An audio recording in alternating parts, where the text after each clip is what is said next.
Hello everyone. Today we will perform direct load test on three-phase squirrel cage induction motor and find its efficiency at various load conditions. As we know, if we increase the load on the induction motor, then it will increase the sleep of the machines and therefore change in the torque and also there will be change in the efficiency of three-phase induction motor. For this test, required apparatus list is given here. In this list, name of apparatus, its range and rating, its type and its quantity are given. So first apparatus we require is three-phase induction motor. Its range up to 5 HP, 420 volt. Type is AC and number of quantity we require 1. Second, ammeter. On machine side, motor side, 0 to 20 ampere digital and quantity is 1. Third is voltmeter, 0 to 500 volt digital and number of quantity we require 1. Three phase wattmeter, 0 to 5000 watt digital and quantity we required 1. For the speed measurement, fifth number is tachometer, 0 to 5000 rpm. Contact type, number of quantity we required 1. In this case, we are connected DC shunt generator with the shaft of the squirrel cage induction motor, and as in load we connect lamp load. So number 6 we require DC shunt generator 220 volt DC. 7 is lamp load bank, number of quantity we required 1. For the DC volt and current measurement, 8 is ammeter, 0 to 15 ampere digital and 9 is voltmeter, 0 to 300 volt digital, number of quantity we required 1. Let us see the circuit diagram for this test. So we required one squirrel cage induction motor delta connected. We are giving the 3-phase 440 volt 50 Hz AC supply with the using of TP as the switch. Okay, for the power measurement we are connected 3-phase wattmeter, 0 to 500 volt and 0 to 10 ampere rating. And for current measurement in the R phase in series, 0 to 15 ampere ammeter is connected, and for the measurement of voltage between R phase and Y phase, voltmeter is connected. And with the squirrel cage induction motor we are connecting DC shunt generator, and with the DC shunt generator we are connecting a lamp load. So if we increase the load on the shunt generator, then it will directly increase the load of the squirrel cage induction motor. So in generator side, for the measurement of voltage, one voltmeter is connected and one ammeter is connected in series with the load.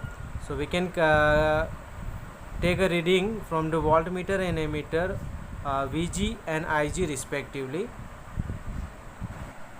During performing this test, we take the reading of all the meters.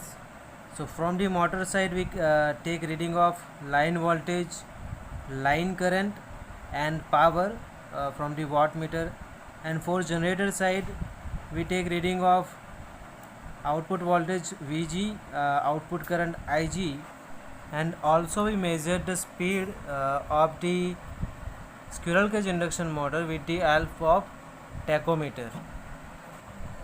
Observation table for this test is given here. From this test we can find out so many things like output of the generator, output of the motor, efficiency of the squirrel cage induction motor, power factor of the squirrel cage induction motor, brake horsepower, torque and slip of the squirrel cage induction motor. For finding all those parameters, the formula are given in the table. Now the procedure for this test is, we will first make the connection as per the circuit diagram, then start the 3-phase squirrel cage induction motor using the DOL starter, and then we take the first reading at no load condition for all the parameters, and then after we increase the load of the squirrel cage induction motor by increasing the load on the shunt generator using the lamp load, and we take the reading step by step, increasing the load and take the reading of volt meter, ammeter, watt meter and the tachometer. Okay, then we shut down the load and switch off the power supply to the squirrel cage induction motor. For this test we are using this combination of squirrel cage induction motor and DC shunt generator, and we will use this performance kit of the 3-phase squirrel cage induction motor mechanical coupled with DC shunt generator for this test. In this test we can see the DOL starter, then VG, IGA, IGF for the generator side, W1 3-phase for the power measurement of 3-phase, VL and IL for the AC measurement, and field rheostat to control the field of the DC shunt generator. Now let's start the practical. First we will make the connection as per the circuit diagram. So here all the voltmeter, ammeter and wattmeter connected as per the circuit diagram. Just wait for a while.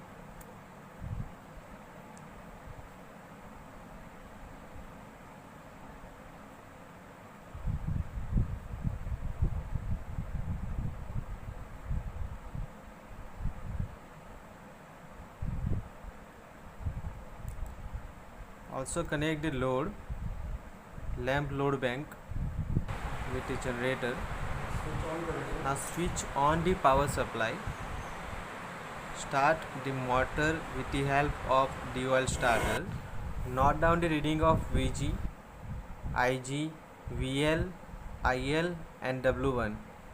Here first we do not apply any load on the generator, so no load on the induction motor, so IG is equal to 0. At that time we will take the reading of speed with the using of tachometer. 1495.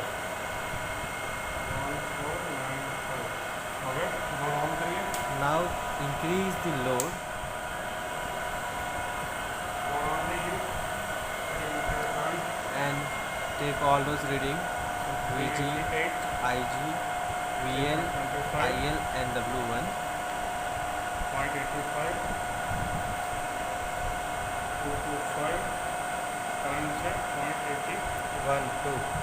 Also RPM check measure the speed, which is 1491, 91 RPM. 149, Again we will increase the load.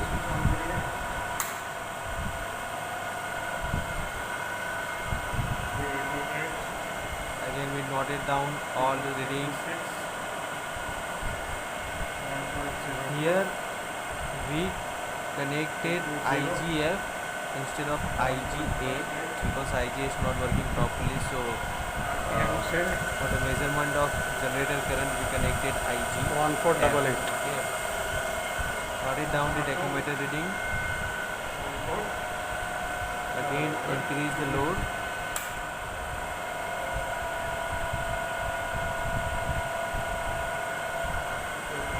Note down all this meter reading.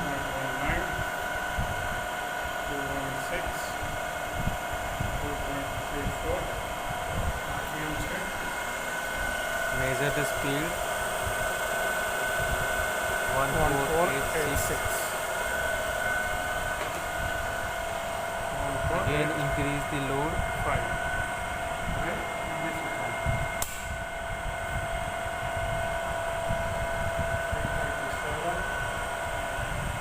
2.66,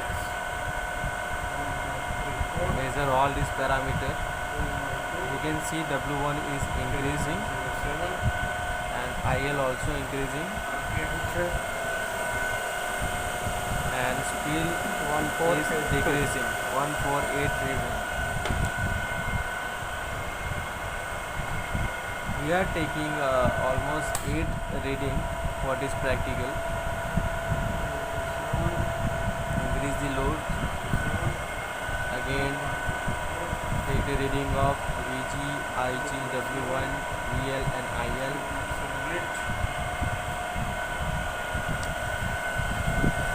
Speed using tachometer 1481.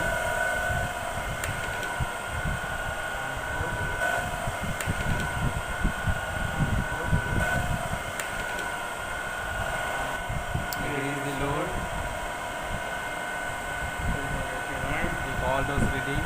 1.62, 202, 4.47. Measure the speed. 1.79. You can see speed is decreasing. चल रहा है 1.79. Again increase the load. Just we switch on the one lamp load and that will increase the load. 1.75. Line current is increasing. Wattmeter reading is increasing because increasing the load. Speed will decrease. 1477. Please note it down. Now removing load gradually and switch off the power supply to the induction motor. So all the observed data is written over here. Line voltage, line current, power in kilowatts, output voltage, output current and speed in RPM.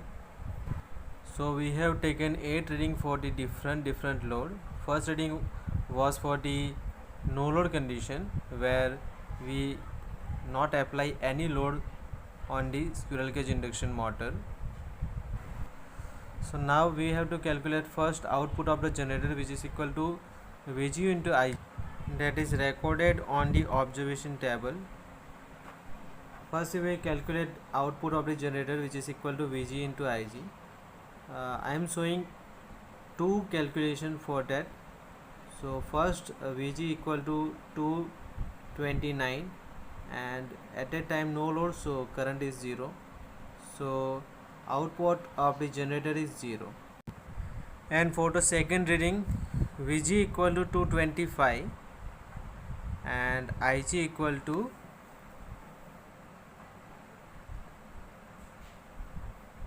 0.8. So VG into IG equal to 184.5. It is measured in watt. So same as we can calculate all the output of the generator for all the reading and noted down in the table. Now we have to calculate output of the motor PM.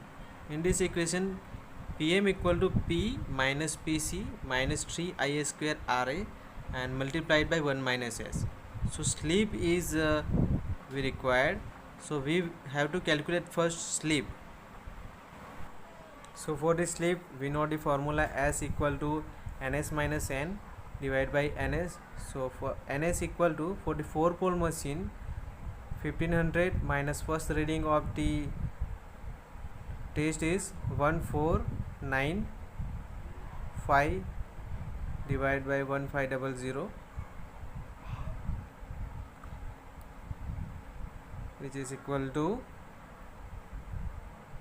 0.000000. So same like we can calculate slip for the all the measurement. So here all the slip calculation is written in the table. Now for the output of the motor we required PC. Okay, so PC is nothing but the core loss of the motor. So we have to calculate first PC. Here PC equal to P0 minus 3 IA0 square RI. So P0 equal to no load power and IA0 equal to no load current, and RI that we know 0.8. So P0 equal to 660 minus 3, and IA0 is equal to 3.20. So 3.20 square multiplied by 0.8. So your answer for this PC equal to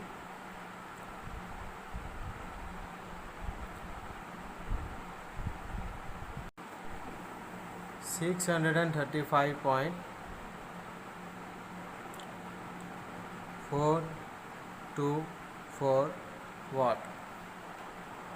Now we have the PC and the slave as well, so we can calculate mechanical power developed by the motor PM, which is equal to P minus PC minus 3 IA square RA multiplied by 1 minus S. So we will calculate for the first reading. So for the first reading, P equal to 660 minus our PC, calculate PC is 635.424 and minus 3 IA, which is equal to 3.20. So 3.20 square, and RA equal to 0.8. So multiplied by 0.8, and the whole thing is multiplied with 1 minus S. So for the first reading, slip equal to 0.0033.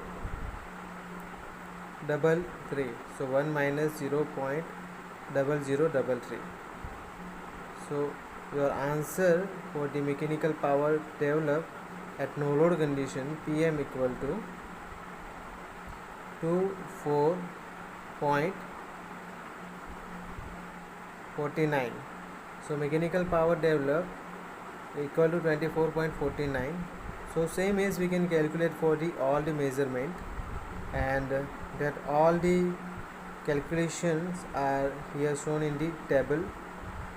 So now we can find out the efficiency equal to mechanical power developed divided by input power. Now we have the both the data, so we can calculate the efficiency. We are calculating efficiency for the first two reading. So for the first reading, PM equal to 4.49, and for the first reading input power, the wattmeter reading PI equal to 660 multiplied by 100. So efficiency at no load condition is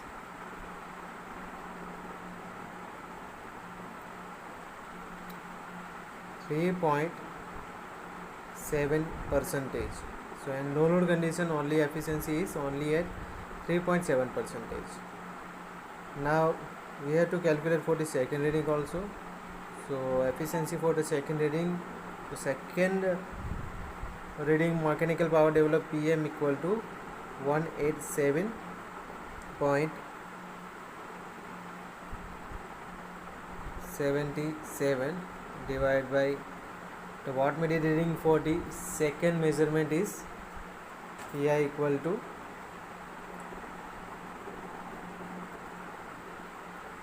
850 multiplied by 100. So your percentage efficiency for the second measurement is 22.09%. So same as like we can calculate the efficiency for all the measurement. Here we can see if we load increase, then efficiency will also increase up to the full load. Now we have to calculate the power factor for all the measurement. So for three-phase power factor, cos phi equal to input power divided by square root of 3 VL into IL. So for the first measurement, Pi equal to 660 divided by square root of 3, and VL and IL we measure and note it down in the observation table. So VL equal to, from the observation table, VL equal to 389 and IL equal to 3.20 for the first measurement. So our cos phi power factor for the first measurement is 0.306. Now we will calculate for the second measurement also. So for the second measurement, Pi equal to 850 divided by square root of 3,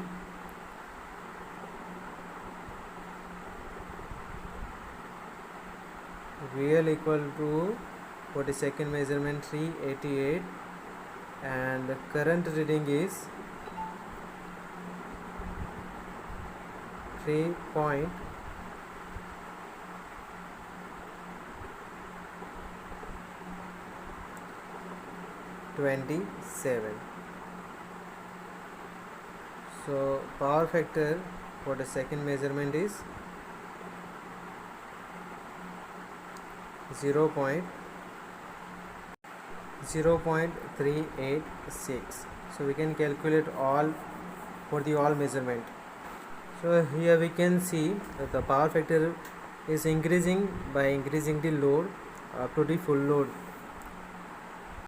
Now we can calculate the brake horsepower of the motor from this formula of bhp equal to pm divided by 735.5.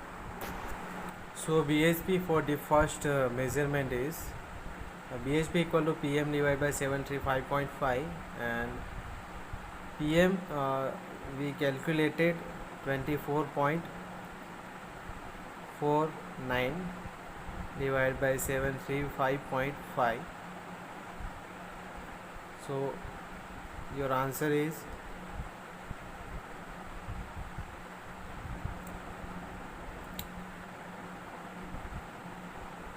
0.032.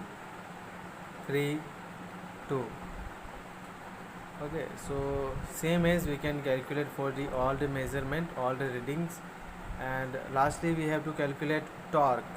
So torque T equal to we have formula Pm into 60 divided by 2 pi n. Okay, this formula comes from the Pm equal to 2 pi nt divided by 60. Okay, so we can calculate torque also at different load condition. So torque T equal to Pm into 60 divided by 2 pi n. So we will calculate for the first measurement, and Pm equal to 24.49 multiplied by 60 divided by 2. Pi's value is 3.14, and for the first measurement speed is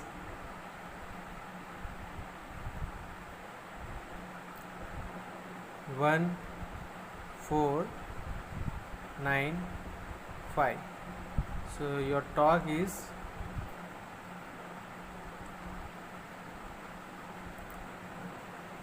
0.156 Newton into meter. So same as we can calculate for the all the measurement. So here in the table all the measurements of torque, bhp, slip, cos phi, efficiency output of the motor, output of the generator calculated. Okay, from this measurement we can see speed is decreasing with increasing the load, slip is increasing, and the motor efficiency also increasing up to the full load, and power factor is also increasing up to the full load. Okay, so from the direct load test we can calculate all these things about the squirrel cage induction motor. So after performing this experiment on the squirrel cage induction motor direct load test, we are able to find out the efficiency of squirrel cage induction motor at different load conditions.